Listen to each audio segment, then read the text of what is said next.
ଗୋପବନ୍ଧୁ ନଗର ସରକାରୀ ଉଚ୍ଚ ବିଦ୍ୟାଳୟରେ ପ୍ଲାଟିନମ୍ ଜୁବୁଲି ସମାରୋହ ଉଦ୍ଘାଟିତ ହୋଇଯାଇଛି। ଧାମନଗର ବ୍ଲକ ହସନାବାଦ ପଞ୍ଚାୟତସ୍ଥିତ ଗୋପବନ୍ଧୁ ନଗର ସରକାରୀ ଉଚ୍ଚ ବିଦ୍ୟାଳୟ ପରିସରରେ ଶନିବାର ଦିନ ବିଦ୍ୟାଳୟର ପ୍ଲାଟିନମ୍ ଜୁବୁଲି ମହାସମାରୋହରେ ଅନୁଷ୍ଠିତ ହୋଇଥିଲା। ପୁରାତନ ଛାତ୍ର ସଂସଦ ପକ୍ଷରୁ ଆୟୋଜିତ ଏହି ଭବ୍ୟ କାର୍ଯ୍ୟକ୍ରମରେ ଅଞ୍ଚଳର ବହୁ ବିଶିଷ୍ଟ ବ୍ୟକ୍ତିବିଶେଷ ଓ ଜନପ୍ରତିନିଧି ଯୋଗଦେଇ ଶିକ୍ଷାନୁଷ୍ଠାନର ଗୌରବମୟ ଯାତ୍ରା ସମ୍ପର୍କରେ ଆଲୋକପାତ କରିଥିଲେ। ଏହି ଉତ୍ସବରେ ମୁଖ୍ୟ ଅତିଥି ଓ ସମ୍ମାନିତ ଅତିଥି ଭାବେ ଚାନ୍ଦବାଲି ବିଧାୟକ ବ୍ୟୋମକେଶ ରାୟ, ଭଣ୍ଡାରୀପୋଖରୀ ବିଧାୟକ ସଞ୍ଜୀବ କୁମାର ମଲ୍ଲିକ, ବସୁଦେବପୁର ବିଧାୟକ ଅଶୋକ କୁମାର ଦାସ ଯୋଗଦେଇ ଶିକ୍ଷା କ୍ଷେତ୍ରରେ ଏହି ପୁରାତନ ବିଦ୍ୟାଳୟର ଅବଦାନକୁ ପ୍ରଶଂସା କରିଥିଲେ।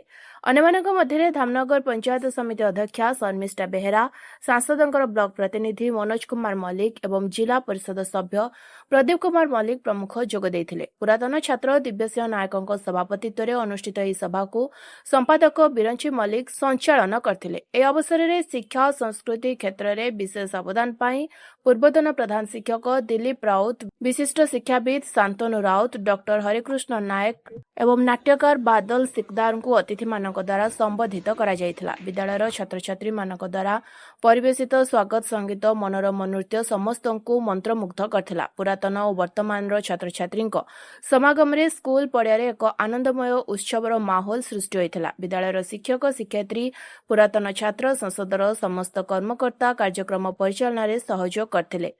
ଦିଲ୍ଲୀପ ତ୍ରିପାଠୀ ଧନ୍ୟବାଦ ଅର୍ପଣ କରିଥିଲେ।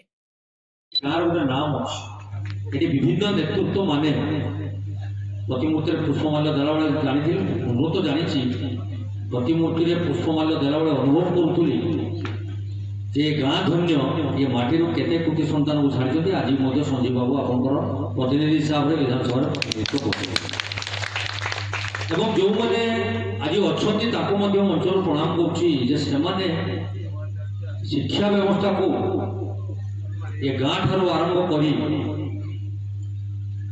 ଦିଲ୍ଲୀ ଦରବାର ପହଞ୍ଚିବା ପାଇଁ, ଗାଁ ଠାରୁ ଆରମ୍ଭ କରି ସହରାଭିମୁଖୀ କରିବା ପାଇଁ ଯେଉଁ ମାନସିକତା ନେଇ ବ୍ୟବସ୍ଥା କରିଥିଲେ, ଆଜି 2026 ମସିହା 1956 ମସିହାକୁ ଆମେ ଯଦି ଫେରିଯିବା କ'ଣ ଶିକ୍ଷା ବ୍ୟବସ୍ଥାର ଅବସ୍ଥା ହେଇଥିବ ଆପଣମାନେ ସମସ୍ତେ ଜାଣିବେ। ଚାଟଶାଳୀ ବୋଧେ ଥିବ କି ନାହିଁ ବି ସନ୍ଦେହ।